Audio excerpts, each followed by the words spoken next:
తెలంగాణ మంత్రివర్గ విస్తరణకు అంతా సిద్ధమైంది. మరికొద్ది గంటల్లో కొత్త మంత్రులతో ప్రమాణం చేయించబోతున్నారు గవర్నర్ నరసింహన్. పాత కొత్త కలయికతో కనిపించబోతున్న ఈ కేబినెట్ ప్రమాణ స్వీకార కార్యక్రమానికి వేదికగా మారేందుకు రాజ్భవన్ ముస్తాబైంది.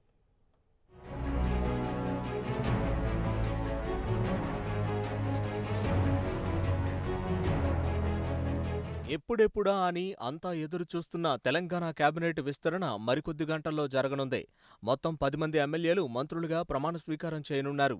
ఉదయం 11:30 గంటలకు జరిగే ప్రమాణ స్వీకార కార్యక్రమానికి రాజ్భవన్లో అన్ని ఏర్పాట్లు పూర్తి చేశారు. మంత్రివర్గ కూర్పుపై సుదీర్ఘ కసరత్తు చేసిన సీఎం కేసీఆర్ పాత కొత్త కలయికతో కేబినెట్ను కూర్చారు. ఖమ్మం జిల్లా నుంచి మాత్రం ఈసారి కేబినెట్లో ఎవరికీ చోటు దక్కకపోగా ఉమ్మడి కరీంనగర్, ఉమ్మడి మహబూబ్ నగర్ జిల్లాలకు మాత్రం 2 మంత్రి పదవులు దక్కాయి. గత కేబినెట్లోని 4 మరోసారి మంత్రులుగా అవకాశం ఇచ్చిన గులాబీ బాస్ 6 కొత్త వారికి చోటు కల్పించారు. ఇంద్రకరణ్ రెడ్డి, తలసాని శ్రీనివాస్ యాదవ్, ఈటెల రాజేందర్, జగదీష్ రెడ్డి కేసీఆర్ కేబినెట్లో రెండోసారి మంత్రులుగా ప్రమాణ స్వీకారం చేయనుండగా తొలిసారి మంత్రులుగా Dharmapuri MLA Koppula Eshwar, Wanaparthy MLA Niranjan Reddy, Palakurthi MLA Errabelli Dayakar Rao, Balkonda MLA Prashanth Reddy, Medchal MLA Malla Reddy, Mahabubnagar MLA Srinivas Goud ఆమాచి పదవులను అలంకరించబోతున్నారు.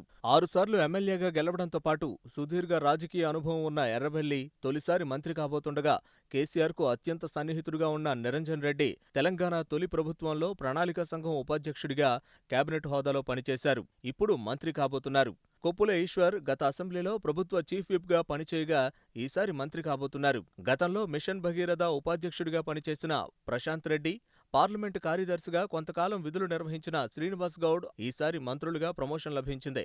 ఇక గతంలో ఎంపీగా పనిచేసిన మల్లారెడ్డి ఈసారి ఎమ్మెల్యేగా గెలవడమే కాదు, మంత్రి పదవి చేపట్టబోతున్నారు. తాజా విస్తరణలో చేరే 10 మందితో కలిపి తెలంగాణలో మంత్రుల సంఖ్య 12కు చేరుకోనుంది.